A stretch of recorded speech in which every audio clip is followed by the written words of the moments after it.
पूज्य बापू जी के सत्संग में हमने सुना है, किसी संत से पूछा गया कि आप ब्रह्मज्ञानी हैं, फिर भी आपको कोई इच्छा है।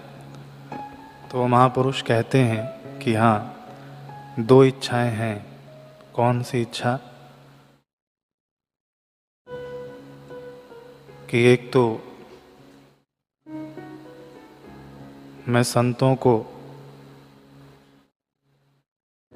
भोजन बनाकर खिलाऊं अपने हाथ से, सेवा का भाव है यहाँ पर। और दूसरा कि उनकी जीवन कथा में श्रवण करूं।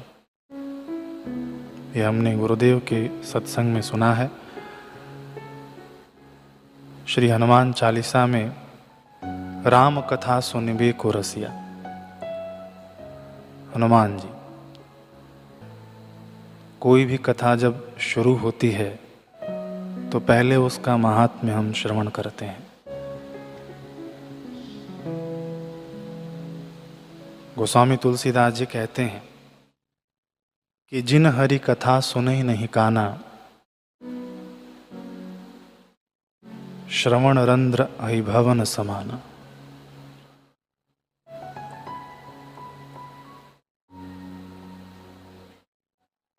भागवत में नवधा भक्ति का वर्णन है और रामचरितमानस में भी नवधा भक्ति का वर्णन है। भागवत की नवधा भक्ति में श्रवणम कीर्तनम विष्णु स्मरणम पाद सेवनम अर्चनम वंदनम दास्यम सख्यमात्म निवेदनम। पहली भक्ति ही श्रवणम यानी ईश्वर की लीला, कथा, महत्व, शक्ति, स्रोत को परम श्रद्धा सहित अतृप्त मन से, ध्यान देना, अतृप्त मन से निरंतर सुनना चाहिए। भागवत के नवधा भक्ति की प्रथम भक्ति श्रवणम, अतृप्त मन से, यानी कभी तृप्त न हो।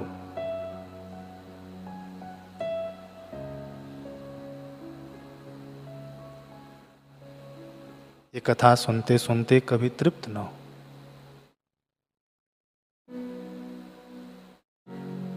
हम और सुने, बार बार सुने। कहने का भाव यह है, बाकी कथा सुनने से तृप्ति तो मिलती ही है, लेकिन भाव यह है कि नित्य सुने, नित्य श्रवण करें। और रामचरितमानस में भी नवधा भक्ति का उपदेश भगवान राम जी ने शबरी माता को दिया है, जिसमें से प्रथमा भक्ति संतन कर संगा, दूसर भक्ति मम कथा प्रसंगा। मम कथा प्रसंगा। संसार की सत्यता सुनते सुनते हमारे भीतर प्रगाढ़ हो चुकी है। तो जब भगवान की कथा, भगवत स्वरूप गुरुदेव की कथा श्री आशा रामायण जी के माध्यम से हम सुने,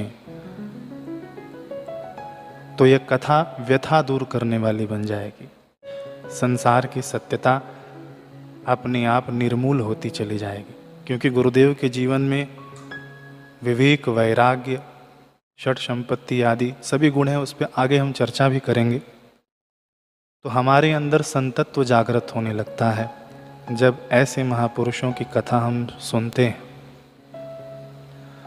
सुखदेव जी मुनि, जब इनका जन्म हुआ तब ऐसे परम वैरागी कि ग्रह छोड़कर चल दिए।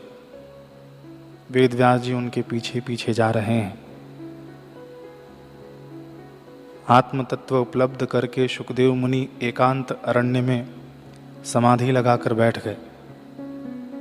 वेद व्यास जी ने भागवत की रचना की और अपने पुत्र को खोजने की एक युक्ति निकाली। वेद व्यास जी ने अपने शिष्यों को भागवत के 2 श्लोक रटाए और कहा कि इन श्लोकों का तुम गान करते हुए अरण्य में विचरण करो, जंगल में विचरण करो। ऐसा ही किया। जब ये 2 श्लोक सुखदेव मुनि, ध्यानस्थ सुखदेव मुनि के कानों में पड़े, तो ऐसे परम वैरागी जो जन्म लेते ही घर छोड़कर चल दिए और निर्वस्त्र दिगंबर होकर, ऐसे परम वैरागी को भी भगवत कथा में आनंद आया और वापस अपने पिताश्री के पास गए हैं पूरी कथा को सुनने के लिए। ऐसी कथा हमारा सौभाग्य है कि हमें सुनने को मिल रहा है, यहाँ बैठकर लाइव के माध्यम से बैठकर हम सुन पा रहे हैं। हम भी सुनकर आनंदित हों और जीवन को रस से भर लें। कथा को अमृत क्यों कहा गया? कथा को अमृत तो भागवत के अनुसार प्रथम देवताओं द्वारा कहा गया, फिर आगे चलकर गोपियों द्वारा कहा गया। पहले हम गोपियों के ऊपर चर्चा करते हैं और गोपियां कितना सुंदर भाव अपना रखती हैं, मानो बिल्कुल ये हम सभी के शब्द गोपियों द्वारा उच्चारित किए गए हैं। बड़ा सुंदर भाव है। तव कथा अमृतम तप्त जीवनम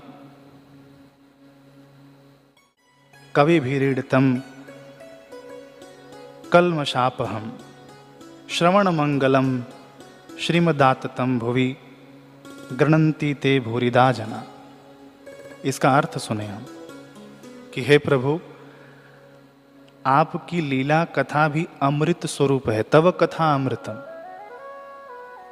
जैसे आपका स्वरूप, आपका मुख मुस्कान, वाणी, कमल हस्त, चरण सुख देने वाले हैं, उसी तरह आपकी लीलाओं का चिंतन, दर्शन व श्रवण मंगल कारक है।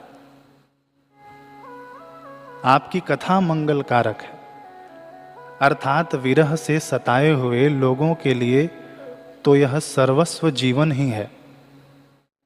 कथा के माध्यम से भी शब्द रूप माधव आपके दर्शन हो जाते हैं। कथा के माध्यम से शब्द रूप दर्शन हो जाते हैं। ऐसे समय जब आप हमारे समक्ष उपस्थित नहीं हैं, किंतु कथाओं के माध्यम से उपस्थित हो जाते हैं, तो यह सब भी हमारे विरह को शांत करता है। कथा सुनने से बड़े बड़े ज्ञानी महात्माओं, भक्त कवियों ने उसका गान किया है। वह सारे पाप ताप को मिटाती ही है आपकी कथा। साथ ही श्रवण मात्र से परम मंगल, परम कल्याण का दान भी करती है आपकी कथा।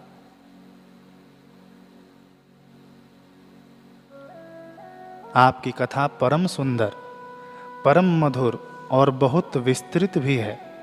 जो भी जीव आपकी कथा अमृत का दान करते हैं, दान का अर्थ यहाँ पर दिया गया है कि उन कथाओं का श्रवण, गायन या पठन पाठन करते हैं, वह धन्य है, क्योंकि वह आपके शब्द रूप से दर्शन करने में समर्थ है।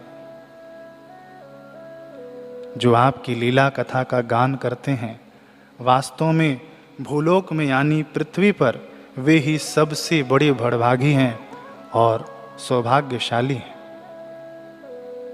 गोपियों के वचन है।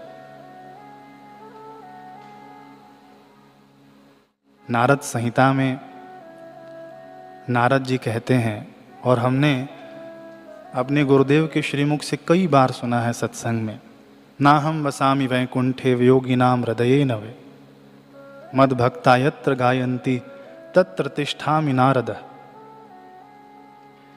हे नारद, मैं वैकुंठ में नहीं रहता, योगियों के हृदय में मैं तो वहाँ निवास, योगियों के हृदय में भी नहीं रहता, मैं तो वहाँ निवास करता हूँ। मद भक्ता यत्र गायन्ति।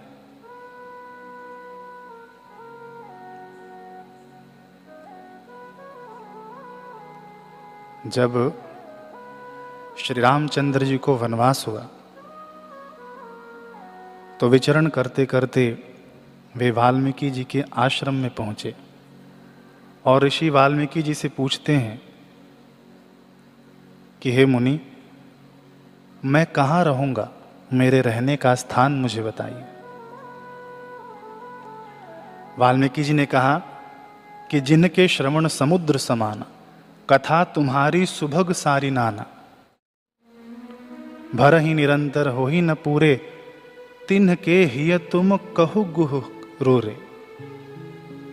जिनके कान समुद्र की भांति आपकी सुंदर कथा रूपी अनेक सुंदर नदियों से आपके यश रूपी निर्मल मान सरोवर में, जिसकी जीभ हंसनी बनी हुई आपके गुण समूह रूपी मोतियों को चुगती रहती हैं, हे राम जी आप उसके हृदय में निवास करिए।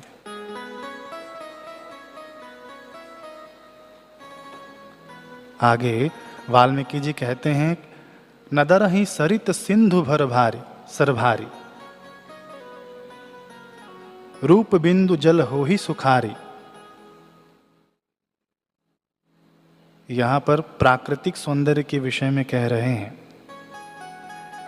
कि जो भारी भारी नदियों, समुद्रों और झीलों का निरादर करते हैं। भाव समझें, यहाँ पर प्राकृतिक सौंदर्य को दर्शाया जा रहा है, जहाँ पर हरे भरे पहाड़ हों, नदियाँ हों, झरने हों, उनका जो निरादर करते हैं और आपके सौंदर्य के सुख से सुखी होते हैं।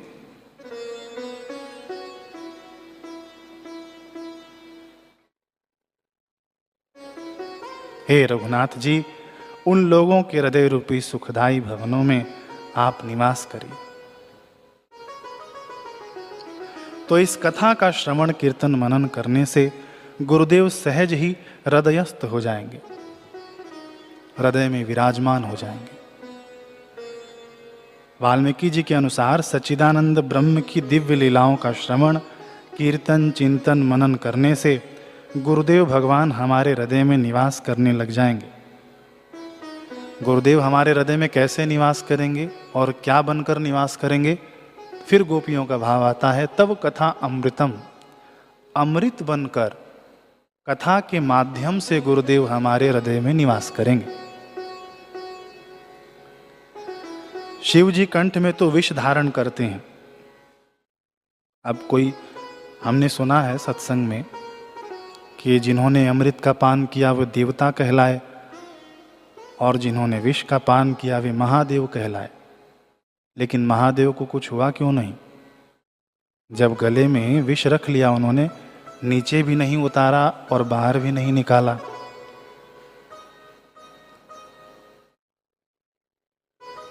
हानि क्यों नहीं हुआ? क्योंकि उनके हृदय में शिव जी विष्णु भगवान को गुरु मानते हैं, राम जी उनके अवतार हैं। तो शिव जी के हृदय में कथा अमृत, कथा का अमृत है। गोस्वामी तुलसीदास जी के अनुसार रामचरितमानस की रचना शिव जी ने की, गोस्वामी तुलसीदास जी के अनुसार। तो उनके हृदय में अपने गुरुदेव की कथा रूपी अमृत विद्यमान है, शिव जी के हृदय में। आप देखिए, अमृत कोई साधारण नहीं होता। दो प्रकार का अमृत यहाँ पर हो गया, एक तो देवताओं के पास जो अमृत है और एक कथा अमृत। बड़ी सुंदर बात है, जो देवताओं के पास अमृत है, देवता लेकर आए हैं शुकदेव मुनि के पास कि हे मुनि, ये अमृत ले लीजिए, स्वर्ग का अमृत, और हमें कथा अमृत दीजिए। जो देवताओं के पास अमृत है वो कोई साधारण अमृत नहीं है। उस अमृत को निकालने के लिए भगवान को 2 अवतार लेने पड़े। सोचिए, एक अमृत को निकालने के लिए भगवान को 2 अवतार लेने पड़े। पहला कश्यप अवतार और फिर दूसरा धन्वंतरी अवतार। दोनों भगवान के ही अवतार हैं। अच्छा, और तीसरा देखिए, जिस नाग को पकड़कर समुद्र का मंथन किया गया, वासुकी नाग, भगवान गीता में वासुकी नाग को अपनी विभूति बताते हैं। ये तीसरा हो गया। अब अमृत की रक्षा करने के लिए भगवान मोहिनी अवतार लेते हैं, ये चौथा अवतार। एक भगवान की विभूति और 3 अवतार इस अमृत के लिए। और ऐसा अमृत देवता लाकर देते हैं कि ये अमृत आप रख लीजिए और हमें कथा अमृत दीजिए। हमारा कैसा सौभाग्य है कि गुरुदेव के व्यासपीठ के समक्ष बैठकर हम इस अमृत का सहज ही पान कर रहे हैं। जब गुरुदेव रहते हैं तो प्रत्यक्ष गुरुदेव के द्वारा अमृत का पान करते हैं, और जब गुरुदेव की अनुपस्थिति में श्री आशा रामायण जी के माध्यम से इस अमृत का हम पान करते हैं। तो गुरुदेव के प्रत्यक्ष सानिध्य में कैसे पान करते हैं?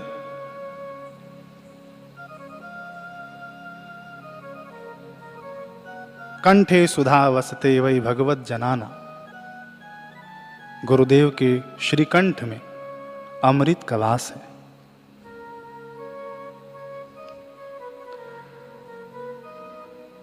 अपने कानों से हम अमृत पान करते हैं गुरुदेव के श्री वचनों के माध्यम से। गुरुदेव की दृष्टि अमृत वर्षी कही गई है। देखिए अमृत पान हम कैसे कर रहे हैं गुरुदेव के प्रत्यक्ष सानिध्य में। गुरुदेव का दर्शन अमृतवर्षी, गुरुदेव का नृत्य अमृतवर्षी, गुरुदेव का मुस्कुराना अमृतवर्षी, गुरुदेव की वो तिरछी निगाह से हमें देखना अमृतवर्षी, गुरुदेव का हमें प्रसाद लुटाना अमृतवर्षी, गुरुदेव का चलना अमृतवर्षी। जोगी रे क्या जादू है तेरे प्यार में, ये गाना और नाचना गुरुदेव का अमृतवर्षी। इसीलिए मधुराष्टकम में वर्णन है, 2 लाइन हम गुनगुनाएंगे। अधरम मधुरम वदनम मधुरम नयनम मधुरम हसितम मधुरम। हे गुरुदेव, आपके होंठ मधुर है, आपका मुख मधुर है, आपकी आंखें मधुर है, आपकी मुस्कान मधुर है। हृदयम मधुरम गमनम मधुरम, हृदयम मधुरम गमनम मधुरम, मधुराधिपते रखिलम मधुरम, मधुराधिपते रखिलम मधुरम। आपका हृदय मधुर है, आपका जाना मधुर है, आपका आना मधुर है। हे मधुराधिपते, आपका सब कुछ मधुर है। वचनम मधुरम चरितम मधुरम, वचनम मधुरम चरितम मधुरम, वसनम मधुरम वलितम मधुरम, वसनम मधुरम वलितम मधुरम।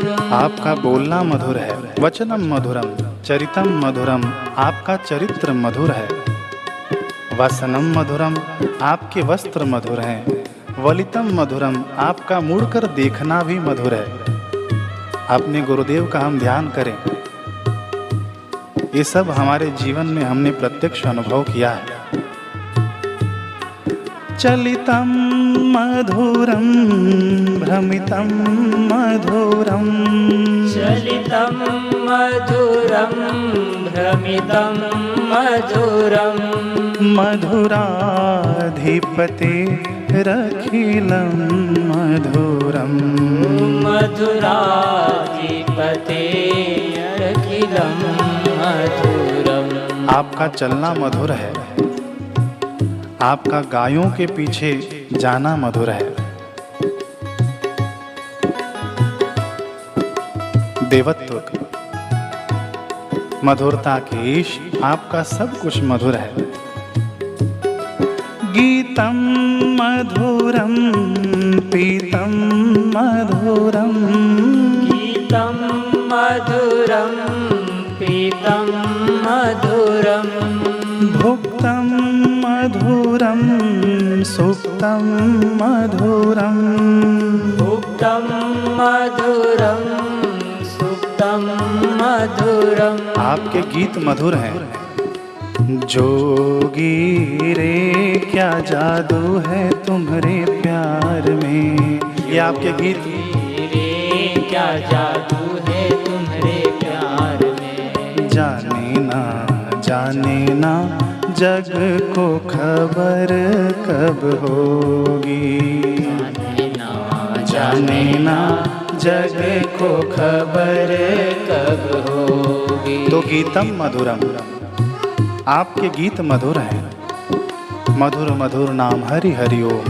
और आपका जो ब्रह्म ज्ञान का जो गीत है अति मधुर। पीतम मधुरम, आपका पीना मधुर है। भुक्तम मधुरम, आपका खाना मधुर है। अज्ञान ग्रासकम ब्रह्म, गुरुदेव हमारे अज्ञान को खा जाते हैं, आपका खाना मधुर है। सुप्तम मधुरम, आपका सोना मधुर है। ज्ञानवान संसार की ओर से सुषुप्त है। श्री योग वशिष्ठ महारामायण। रूपम मधुरम तिलकम मधुरम, रूपम मधुरम तिलकम मधुरम। रूपम मधुरम, आपका रूप मधुर है। हाय हाय। एक बार जरा आंख बंद करके अपने गुरुदेव के रूप का स्मरण तो करें। हिम्मत है कि आंख खुल जाए। और गुरुदेव जब हमारे प्रत्यक्ष बैठे रहते हैं हमारे समक्ष,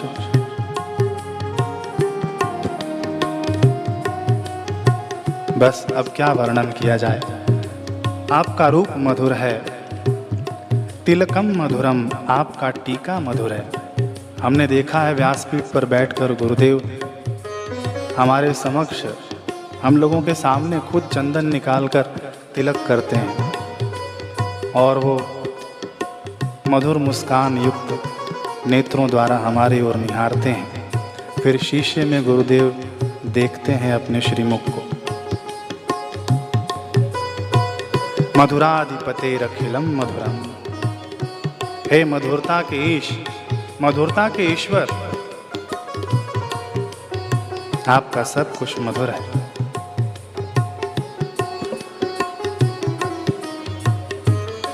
तो गुरुदेव का स्मरण, गुरुदेव के प्रत्यक्ष सानिध्य में हम अमृत का पान करते हैं। गुरुदेव स्वयं अमृत रूप हैं।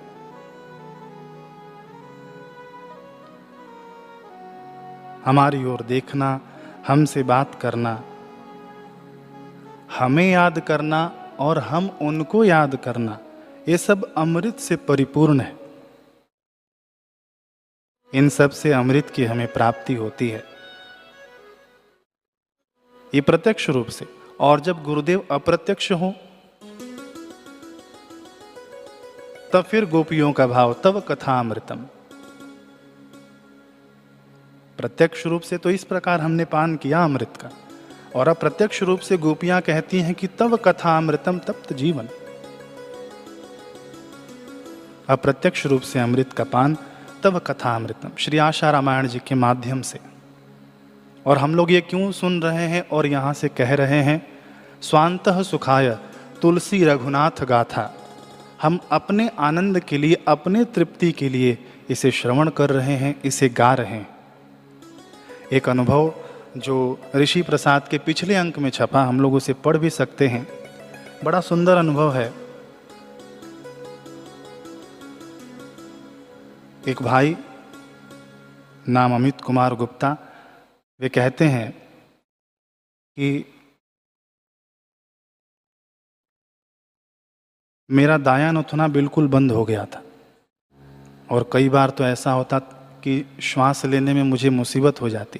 कभी कभी दोनों नथुने बंद हो जाते। मैं बड़ा परेशान हो गया था। 2 साल तक इस समस्या से जूझता रहा। और उनका गांव, और उस गांव में एक ही साधक था और वो भी उनके घर से दूर था। तो संयोगवश उस साधक भाई का आना हुआ। इस भाई ने दीक्षा नहीं लिया है। जिस भाई का अनुभव ऋषि प्रसाद में छपा है पिछले अंक में, अप्रैल माह के, उस गांव में एक ही साधक, और वो भी आया। क्या हुआ भाई? ऐसी ऐसी तकलीफ है। अच्छा तुम एक काम करो कि श्री आशा रामायण जी का पाठ करो। सारे डॉक्टरों ने तो हाथ धो लिए हैं। डॉक्टरों का कहना है कि अगर ऑपरेशन कराओगे तो आँख, नाक या कान, इनमें से कुछ भी खराब होने की संभावना है। तो ये भाई ने कहा, जो साधक भाई था, उसने कहा कि तुम श्री आशा रामायण जी के 108 पाठ के 3 संकल्प लो, यानी 108 पाठ 3 बार करने का संकल्प लो, तुम्हें इससे राहत मिलेगी। इस भाई ने सोचा कि क्या होगा इस पाठ वाठ से, जब डॉक्टरों ने मना कर दिया। जो साधक भाई है वो अपनी कीर्तन मंडली लेकर आया। कीर्तन मंडली लेकर आया और उस कीर्तन मंडली में भी एक भी साधक नहीं, सब निगुरे। उसके घर में लाकर बिठा दिया कीर्तन मंडली को और धुन शुरू हुई।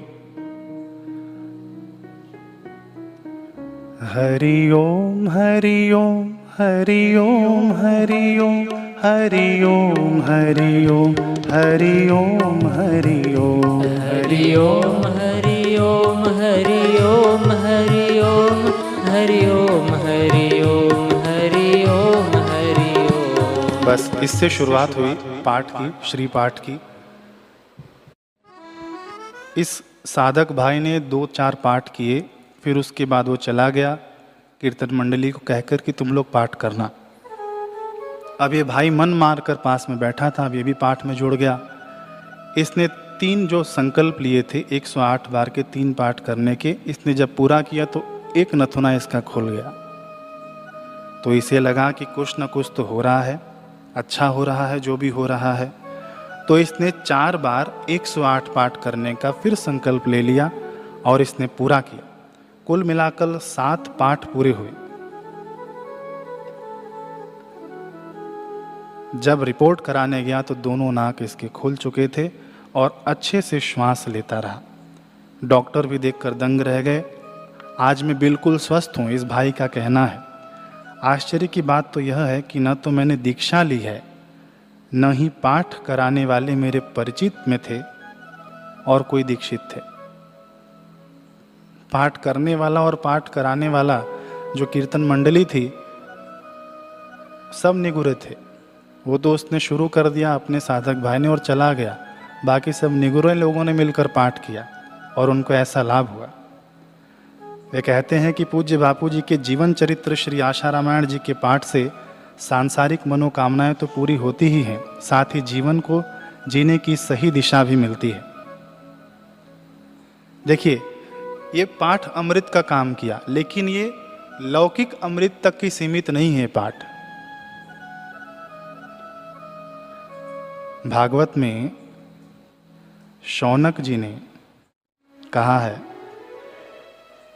बड़ा सुंदर वाक्य कहा है, दिल को छू जाने वाला वाक्य कहा है भागवत में। कथा सारम कर्ण रसायनम, कथा सारम कर्ण रसायनम।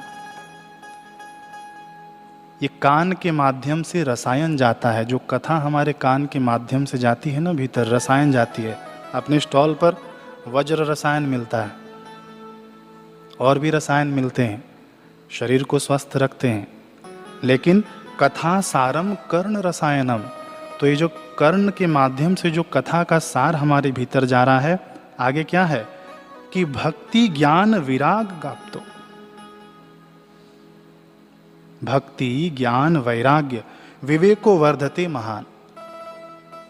भक्ति ज्ञान वैराग्य विवेक को बढ़ा देता है। यह ऐसा रसायन है कथा अमृत। माया मोह निराशश्च, माया और मोह से दूर कर देता है। क्रियते कथम, बस कथा का श्रवण करें, कथा का गायन करें, कथा का चिंतन करें, तव कथा अमृतम। आज के लिए इतना ही। एक छोटे से भजन के साथ पूर्णाहुति करेंगे आज की। भगवान की व्याख्या गुरुदेव करते हैं कि भगवान भरण पोषण की शक्ति देने वाला, गमनागमन की सत्ता रखने वाला भगवान। तो इस भाव को हृदय में धारण करके इस भजन को हम गाएंगे, फिर उसके बाद आरती करेंगे। है मेरे प्यारे बापू भगवान के अवतार, है मेरे प्यारे जोगी भगवान के अवतार। बस प्यार से भजो कर देंगे बेड़ा पार। बस प्यार से भजो कर देंगे बेड़ा पार। बस प्यार से भजो कर देंगे बेड़ा पार। बस प्यार से भजो कर देंगे बेड़ा पार। है मेरे प्यारे बापू भगवान के अवतार। है मेरे प्यारे बापू भगवान के अवतार। बस प्यार से भजो कर देंगे बेड़ा पार। बस प्यार से भजो कर देंगे बेड़ा पार।